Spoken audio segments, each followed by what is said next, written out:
Assalamualaikum dan salam sejahtera. Saya Alisha Humaira binti Muhammad Nazri dari SMK Parindah, kod sekolah PEA 0010. Hari ini saya ingin menceritakan tentang sebuah buku yang bertajuk Makmal Sains. Buku ini mempunyai 3 tajuk dan 3 penulis yang berbeza. Tetapi hari ini saya akan menceritakan tentang tajuk yang pertama sahaja, iaitu Mimpi Arina yang ditulis oleh Hasif Rahim. Kisah ini menceritakan tentang seorang pelajar asrama bernama Arina sering bermimpi tentang seorang perempuan yang berada di dalam Makmal Sains. Arina sering bermimpi tentang kejadian sama berlaku kepada perempuan tersebut, iaitu kejadian di mana Arina melihat perempuan itu sedang berbual dengan seseorang dalam keadaan yang marah. Arina tidak dapat melihat muka orang tersebut dengan jelas, hanya kedengaran jeritan kesakitan. Tidak lama kemudian, makmal itu bergegar seperti gempa bumi. Semua barang jatuh, termasuklah perempuan itu yang jatuh terduduk di atas lantai. Garisan rekahan menjala ke seluruh siling hingga sampai ke kotak besi projektor. Dengan tiba-tiba, kotak projektor itu jatuh tepat di atas kepala perempuan itu. Arina, tanpa sedar, kaki Arina melangkah ke tempat perempuan itu berada dan melihat darah sangat banyak seperti sebuah kolam air merah. Arina melihat perempuan itu terapung di permukaan cairan darah itu dengan mukanya yang hancur dan mata terbuka memandang Arina. Arina kemudiannya tergapai-gapai akibat ditarik ke dalam kolam air merah itu. Selepas sahaja kejadian mimpi itu, Arina diarahkan oleh Ustazah Najwa, iaitu emak saudaranya, untuk berehat di bilik rawatan ditemani kawan rapatnya Jun.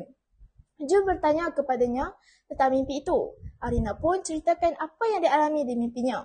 Selepas sahaja mendengar apa yang diceritakan oleh Arina, Jun berkata dia dan pelajar lain juga pernah mengalami mimpi ini, tetapi hanya sekali sahaja. Dan Jun juga berkata, makmal itu berada di bangunan lama sekolah mereka. Selepas sahaja bercerita, Jun meminta diri untuk mencari maklumat lebih lanjut di perpustakaan. Balik sahaja dia ke bilik rawatan, dia menunjukkan sebuah buku yang berisikan berita pelajar terkorban di dalam makmal sains sekolah. Dan terdapatlah gambar perempuan yang berada di dalam mimpi Arina.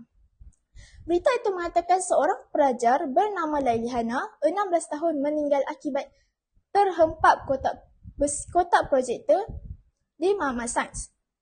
Polis mensyaki kejadian ini berlaku akibat dibuli. Namun, tiada bukti mengatakan pembuli yang lakukan perkara ini. Yang ada hanyalah skru besi dari tempat letak projektor itu longgar. Selepas sahaja pencarian maklumat selesai, Arina berkata kepada Jun yang dia tidak sanggup lagi menghadapi semua mimpi ini. Manakala Jun pula memberi cadangan untuk pergi ke Makmal Sains itu dan mencari Laili agar masalah Arina selesai dengan cepat. Pada pukul 11:30 malam, mereka bergegas ke bangunan itu. Apabila sampai sahaja di makmal, mereka melihat makmal itu sama seperti dalam mimpi Arina. Kedudukan perabot, alat radas dan barang yang lain. Tapi tiada sosok yang mereka cari. Selepas beberapa minit menunggu, mereka berpatah balik ke arah pintu. Tidak lama kemudian, mereka mendengar suara seseorang.